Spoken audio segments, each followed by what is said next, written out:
अस्सलाम वालेकुम दोस्तों, मैं डॉक्टर कामरान आफ्ताब अहमद अपने नए वीलॉग के साथ आपकी खिदमत में हाजिर हूँ। दोस्तों, वीलॉग का आगाज़ करने से पहले आपसे गुजारिश है कि अगर आपको मेरा वीलॉग पसंद आए तो इसे लाइक करें, इसे शेयर करें, इस पे कमेंट करें और मेरे यूट्यूब चैनल को सब्सक्राइब करें। अगर आप ये वीडियो यूट्यूब के अलावा किसी और सोशल मीडिया प्लेटफॉर्म से देख रहे हैं तो मेरे यूट्यूब का लिंक कमेंट सेक्शन में दे दिया गया है। दोस्तों, वीलॉग का आगाज़ करते हुए मेरी आपसे गुजारिश है कि ये छोटी सी वीडियो देखिए। हमारे मुल्क में इंटरनेट का इशू चल रहा है। फाइबर ने हमें लिटरली डीलिस्ट कर दिया as a nation, as a country. Officially it's huge. लोगों के चूल्हे चल रहे हैं, घर चल रहे हैं उस इनकम पे, मुल्क में डॉलर आ रहे हैं। ऐसा लगता है कि ये जो सारी डिसीजन मेकिंग हो रही है, इसके अंदर कोई भी शख्स ऐसा नहीं है जिसने जिंदगी में रोजी रोटी के लिए स्ट्रगल किया हो, जिसने जिंदगी में फ्रीलांसिंग करके क्लाइंट को बिड भेज के गिग लगा के फिर मुसल्ले पे बैठ के दुआ की होगा अल्लाह करे ये प्रोजेक्ट आ जाए, वरना मेरे घर का बिल नहीं पे होगा, वरना मेरे घर राशन नहीं आएगा।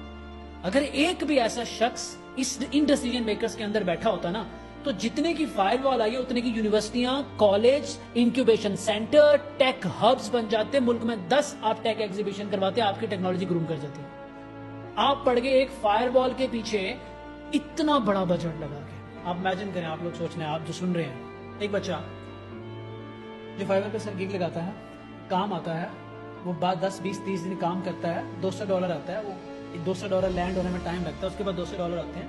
वो बिजली का बिल भरता है, वो राशन लाता है, वो घर चलाता है। फिर ऐसा होता है कि उसका क्लाइंट भाग जाता है, ठीक है। फिर ऐसा होता है कि वो काम टाइम पे नहीं कर पाता। फिर ऐसा होता है कि उसके बिजनेस को नुकसान हो जाता है। अब आप मुझे बताएं, वो क्या करेगा? अगर तो वो वॉलेटाइल है तो वो क्राइम का रास्ता भी ले सकता है, वो खुद को डैमेज भी कर सकता है, वो हमेशा के लिए ये फील्ड भी छोड़ सकता है।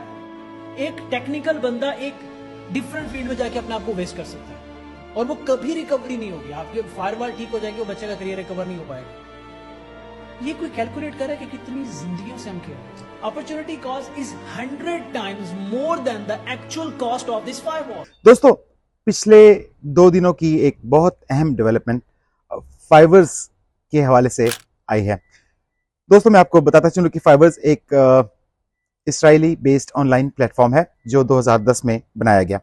शुरू में इनकी पॉलिसी थी कि आप $5 के एवज आईटी से रिलेटेड कोई भी फ्रीलांसर्स अगर आपको दरकार हैं तो आप उनकी खिदमत हासिल कर सकते थे। शायद इसी बुनियाद पर 5 से ये फाइवर्स इसे नाम दिया गया। इस प्लेटफॉर्म के बिजनेस को उरूज कोविड पेंडेमिक के दौर में मिला और पिछले 3 से 4 सालों में ये प्लेटफॉर्म आईटी से रिलेटेड फ्रीलांसर्स का सबसे बड़ा प्लेटफॉर्म बन गया। इसके काम का तरीका कार बहुत सादा सा है। आप दुनिया में कहीं पे भी हों, अगर आपको आईटी से रिलेटेड किसी भी प्रोजेक्ट में कोई आपको दरकार है मदद या आप इंटरेस्टेड हैं किसी आईटी से रिलेटेड प्रोजेक्ट में, तो आप इस वेबसाइट पर जाएं और फ्रीलांसर्स की खिदमत हासिल करें। इसके एवज ये वेबसाइट एजेंट के तौर पर अपना कमीशन रखती है और बाकी पैसे फ्रीलांसर्स को पहुंचा दिए जाते हैं। खैर, अब खबर यह है कि पाकिस्तान ने सो कॉल्ड डिजिटल टेररिज्म की रोकथाम के लिए तकरीबन 50 अरब रुपए की खदीर रकम से चाइना से फायरवॉल हासिल की। इस फायरवॉल में जहां और बहुत सारे टेक्निकल इश्यूज आए, वहां एक बहुत बड़ा मसला ये भी है कि ये फायरवॉल मुबैना तौर पर इंटरनेट की स्पीड को बहुत आहिस्ता कर देती है। पिछले कुछ दिनों में चूंकि पाकिस्तान में इस वजह से इंटरनेट की ट्रैफिक की रवानी शदीद मुतासिर हो रही थी, इसलिए फाइवर ने तकरीबन 2-3 रोज हो गए हैं, इन्होंने ये ऐलान किया अपनी वेबसाइट पे कि जो कॉन्ट्रैक्टर्स पाकिस्तान में बेस्ड फ्रीलांसर्स से खिदमत चाहते हैं उसके लिए रिस्क उनका अपना होगा, क्योंकि वहां पे इंटरनेट की रवानी बहुत बुरे तरीके से मुतासिर हुई है। दोस्तों, इनके इस ऐलान के बाद पाकिस्तान में बैठे बेशुमार आईटी स्किल्ड लोग बेरोजगारी का शिकार हो चुके हैं पिछले कुछ रोज में। शायद अगले कुछ रोज में इंटरनेट की स्पीड तो शायद बहाल हो जाए, मगर मुझे यकीन है कि इन तमाम अफराद की पिछले कुछ सालों की मेहनत शायद मुकम्मल तौर पर ज़ाया हो चुकी होगी, जो इन अफराद ने अपने सोशल कॉन्टेक्ट्स बनाने में सर्व की। इस तरह मैं ओवरसीज में मुकीम बहुत सारे ऐसे पेरेंट्स और स्टूडेंट्स को जानता हूं जो पाकिस्तान से ऑनलाइन टीचर्स की खिदमत हासिल करते हैं। बहुत सारे लोग मैं उनसे वाकिफ हूँ जिन्होंने इस आए रोज़ की इंटरनेट स्पीड की प्रॉब्लम की वजह से टीचर्स की खिदमात से इस्तिफादा हासिल करना ख़त्म कर दिया है। ओवरसीज़ में बेस्ड बहुत सारे बिजनेसमैन और प्रोफेशनल्स मसलन मुख्तलिफ वकला हैं, अकाउंटेंट हैं और इकोनॉमिस्ट वगैरह हैं जो कि बेस तो ओवरसीज़ में है लेकिन वो अपना ज़्यादा वक्त पाकिस्तान में गुजारना चाहते हैं। इन तमाम अफराद का रोज़गार भी शदीद अंदाज में मुतासर हो रहा है। मैं ज़ाती तौर पर ऐसे लोगों को जानता हूं जो पिछले कुछ रोज़ में बरतानिया सिर्फ इसलिए वापस आ गए कि पाकिस्तान में इंटरनेट की रफ्तार ठीक नहीं थी। मुझे बड़ी हद तक यकीन है कि अगले कुछ दिनों में इस इंटरनेट की स्पीड की कमी की वजह से हमारी बरामदात जो पहले ही अपनी आखिरी हिचकियां ले रही हैं वो भी मजीद कम हो जाएगी। दोस्तों, ये सिर्फ एक सरसरी सा जायजा है कि इंटरनेट की बंदिश से इस वक्त तक और मुस्तकबिल करीब में क्या क्या नुकसानात हो सकते हैं, मगर ये सूरत हाल सिर्फ इस तनाजुर में बयान की गई है कि इससे हमारे ज़र मुबादला को किस तरह और कितना नुकसान हो सकता है। इसके अलावा जो पाकिस्तान की लोकल इकॉनमी है और डे टू डे बिजनेस है उससे उसके मुतासर होने से जो नुकसान हो रहा है या हो सकता है, मेरा नहीं ख्याल कि दुनिया का कोई भी इकोनॉमिस्ट उसके सही अदाद शुमार आपको दे सकता है। पिछले 20 सालों में हम इंटरनेट पर जितने डिपेंडेंट हो चुके हैं, अब इंटरनेट हमारी ज़िंदगी का एक बुनियादी जुज़्व बन गया है और एक बुनियादी ज़रूरत बन गई है। इस बिजनेस के मुतासर होने से हुकूमत को जो टैक्स दिया जा सकता है, वो जब हुकूमत को टैक्स नहीं मिलेगा तो उससे क्या नुकसान होगा, ये एक अलहदा बहस है। फाइबर सिर्फ एक प्लेटफॉर्म है जिसकी हालत मैंने बयान की। अदाद शुमार के मुताबिक फाइबर के तकरीबन जो 10% फ्रीलांसर्स हैं वो पाकिस्तानी हैं। मुझे यकीन है कि इस तरह के बाकी प्लेटफॉर्म्स पर भी इस वजह से मुतासर हो रहे होंगे और इन प्लेटफॉर्म्स की सूरत हाल भी कुछ मुख्तलिफ ना होगी। दोस्तों, ये सारा नुकसान हुकूमत सिर्फ इसलिए उठा रही है कि फायरवॉल का तजुर्बा कामयाब हो जाए। सोशल मीडिया फायरवॉल पर एक अंदाजे के मुताबिक तकरीबन 50 अरब रुपया पहले ही झोंका जा चुका है और आप सबके नॉलेज में ये बात होगी, मगर ये फायरवॉल अनफॉर्चुनेटली मुकम्मल तौर पर नाकाम होगी। अब इस पर मजीद रकम झोंकी जा रही है, मजीद रिसोर्सेज झोंके जा रहे हैं, मगर माहिरीन का ख्याल है कि ये फायरवॉल फिर भी नाकाम होगी। इस हुकूमत ने सो कॉल्ड डिजिटल दहशतगर्दी की रोकथाम के लिए मजीद इकदाम का तहिया किया है। बहुत इम्कान लगता है कि व्हाट्सएप को भी अनकरीब बैन कर दिया जाएगा, क्योंकि व्हाट्सएप की मैसेजिंग जो होती है वो इनक्रिप्टेड होती है, यानी कि वो कोडेड होती है। उसको ट्रेस करना या उसको हैक करना आसान काम नहीं है। मेरी समझ में जो बात अब तक आई है उसके मुताबिक व्हाट्सएप की जगह एक और ऐप ब्लीप को लाया जाएगा जिसकी मॉनिटरिंग की जा सकती है। ये व्हाट्सएप से मिलती जुलती एक ऐप है, मगर मेरा सवाल यह है कि क्या इससे बाकी दुनिया भी व्हाट्सएप इस्तेमाल करना छोड़ देगी और ब्लीप इस्तेमाल करना शुरू कर देगी? मुझे नहीं पता कि ये मशवरा हुकूमत को किसने दिया, मगर मुझे एक बात का यकीन है कि इससे आपके मुल्क का बिजनेस मुकम्मल तौर पर जमीन बोस हो जाएगा। दूसरा ये कि अगर लोगों को पता हो कि वो एक ऐसी ऐप यूज कर रहे हैं जिसकी मॉनिटरिंग भी की जा रही है या की जा सकती है, तो मेरा नहीं ख्याल कि लोग इस ऐप को इस्तेमाल करने की जहमत भी करेंगे। एक और कदम जो जेर गौर है वो वीपीएन सर्विसेज को बैन करने का है और प्लान ये है कि सिर्फ कुछ ही वीपीएन सर्विसेज को इस्तेमाल करने की इजाज़त दी जाएगी।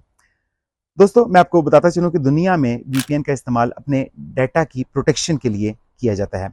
बड़े बड़े बैंक्स, ऑर्गेनाइजेशंस वीपीएन इस्तेमाल करते हैं ताकि उनके जो कॉन्फिडेंशियल डाटाबेस है उसको ट्रेस ना किया जा सके या उसको हाईजैक ना किया जा सके। दोस्तों, यहाँ ये बात भी याद रखें कि जब आप किसी वीपीएन सर्विस को इस्तेमाल करते हैं तो आपका डाटा इस वीपीएन कंपनी के पास चला जाता है। वीपीएन का मकसद सिर्फ एक होता है और वो ये कि आपके डाटा की हिफाजत के लिए एक एडिशनल लेयर आपको मिल जाए। अब अगर इस तनाज़ुर में आप सिर्फ एक या सिर्फ गिनी चुनी कुछ कंपनीज को इजाज़त देंगे कि वो पाकिस्तान में वीपीएन एप्स ला सकते हैं और बाकियों को इस मुकाबले से बाहर कर देंगे, तो आपका तमाम कॉन्फिडेंशियल डाटा सिर्फ गिनी चुनी कंपनीज के पास रह जाएगा।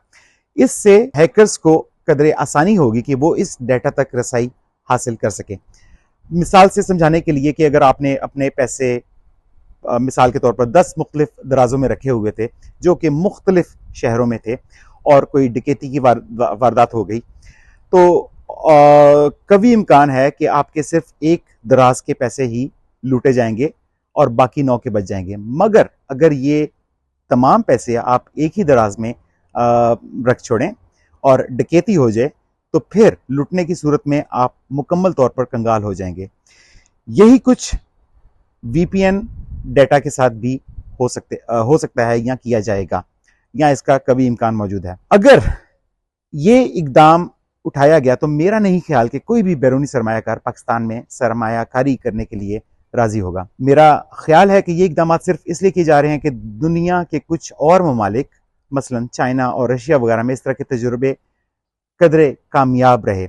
मगर हुकूमत को ये बात समझने की सख्त ज़रूरत है कि इन ममालिक के मारूजी हालात पाकिस्तान से बिल्कुल मुख्तलिफ हैं। एक आम पाकिस्तानी की नज़र से जब मैं इन इकदाम को देखता हूं तो मुझे सिर्फ घाटे का सौदा ही नजर आता है। अब सबसे अहम सवाल आखिर में, और वो ये कि ये सब कुछ किया क्यों जा रहा है?